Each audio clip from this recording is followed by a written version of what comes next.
general index down 0.6%. Okay.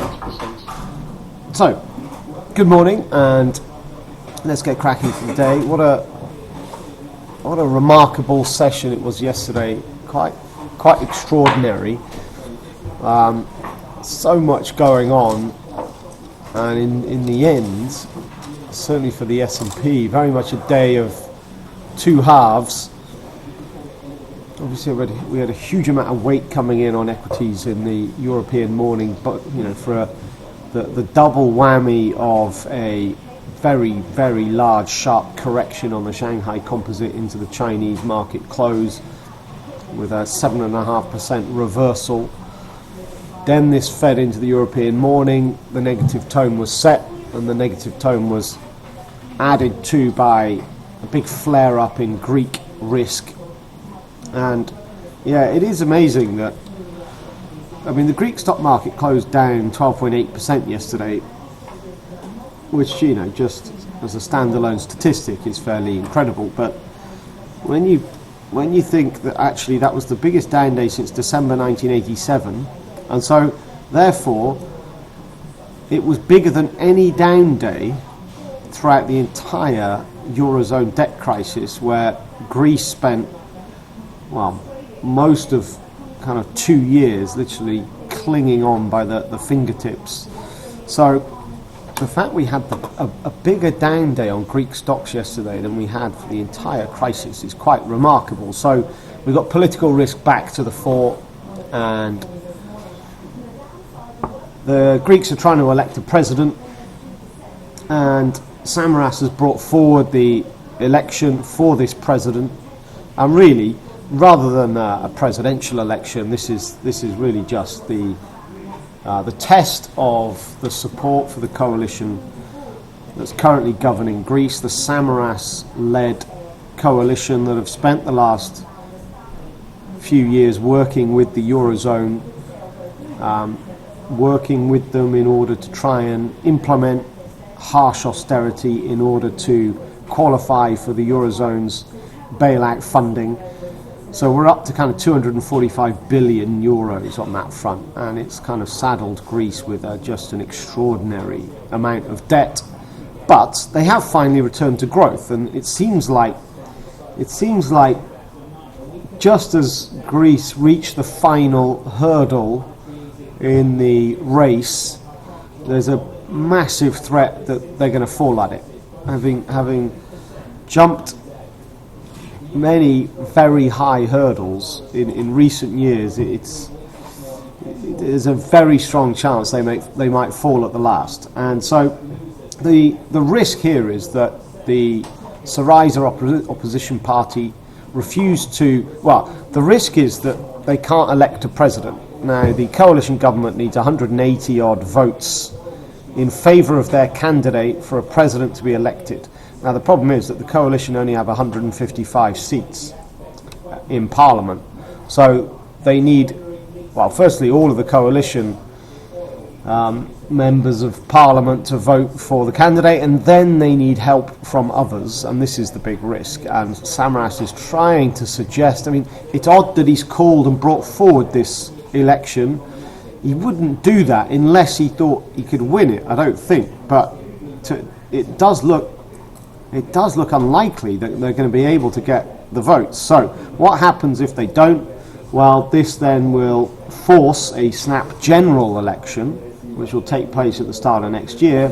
And if I just bring into the screenshot here a couple of charts. So on the right, you've got the Greek stock market collapse yesterday, the 12+% to the downside. But on the left here, you've got the opinion polls, the current standings, who, what kind of percentage of the vote can these parties expect to get if there was a snap general election today. And as it stands, you've got the Syriza party with a decent lead, and these are the opposition party. These are the guys that don't want to sign up for Eurozone austerity. They want to basically negotiate with creditors to write down their debt they also want to begin a very large fiscal stimulus program, and this is not what the Eurozone, or the IMF for that matter, would be in favour of.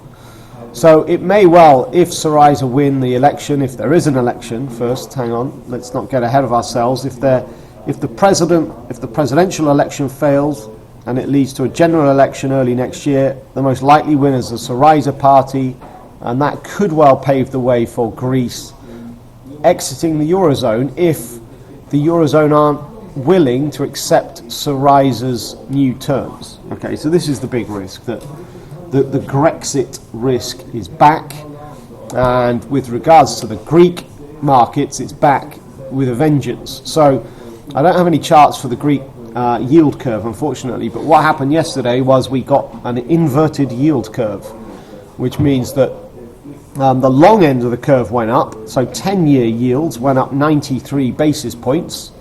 It's just that the short end went up a lot further. So actually, short end 3-year yields went up double that. 3-year government bond yields went up 182 basis points. That means 1.82%. And actually, therefore, the yield on a 3-year bond went up to 8.2%, which is higher than the yield on a 10-year bond, inverting the curve, telling us that investors, bond investors, believe there's a very acute risk for a very near-term default. So quite a lot of violent movement in Greek markets. This, of course, spilt over into Europe, and we got, if you see the DAX on the right here, we got some heavy downside through the morning. Things were weak anyway because of China, and then as this news came through that the opposition party were not going to support the presidential candidate of Samaras, that the trap door opened and the momentum was very strong indeed. So with all these risks at play, and we had bunds up through the roof. I'll talk about the euro in a minute, because that was the weirdest move of the entire session. But that was happening for different reasons, because if you look at the S&P sold off heavily as well. For the first part of the session, on the cash open, it drove and made a new low. And it did seem like this Greek risk rearing its head set in motion a bit of profit taking on global stocks. It's been I was going to say it's been a good year, but it hasn't been until the last 6 weeks. Because if we look at the daily chart for the S&P, go back 6 weeks, or maybe 8 weeks, I should say, and actually we were flat on the year. But all of a sudden, we're not flat on the year anymore, we're 12% up on the year. And so I think what happened yesterday was the Greek risk and the Chinese correction led to just a little bit of profit taking on global stocks. And we also then saw this profit taking mindset feed through into the dollar, because the dollar's weakness yesterday morning was quite pronounced. And I just bring up the euro-dollar chart here. Just firstly check out the downward trend line we've been monitoring for the last couple of months, really. We did break it yesterday by actually a reasonable amount, about 30 pips. And in the end, we found resistance at the Thursday's high from last week, the 4th of December high. And then we got the reversal, because we got some comments from ECB's prior last night that were mildly dovish. And that kind of just capped the upside of this dollar profit taking, and we got some euro weakness pulling us back into the middle of the range.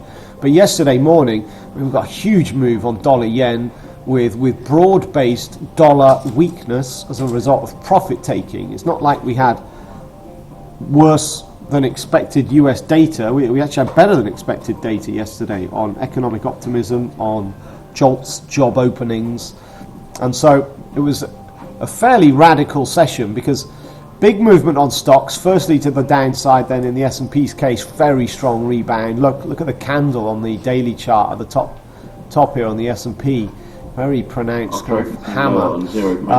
We had a lot of dollar weakness, but then also the crude oil market was all over the place. Big rally throughout the morning as rumours came through that perhaps OPEC might actually call an emergency meeting in Q1. And the only reason they'd call an emergency meeting, of course, is to cut production, even though just literally 2-3 weeks ago they told us they weren't going to have a meeting until June next year. But the source of this wasn't particularly strong. i.e. where this information came from. And so I think in the end, despite a large push to the upside for crude oil prices, things calmed down. We got a big sell-off back to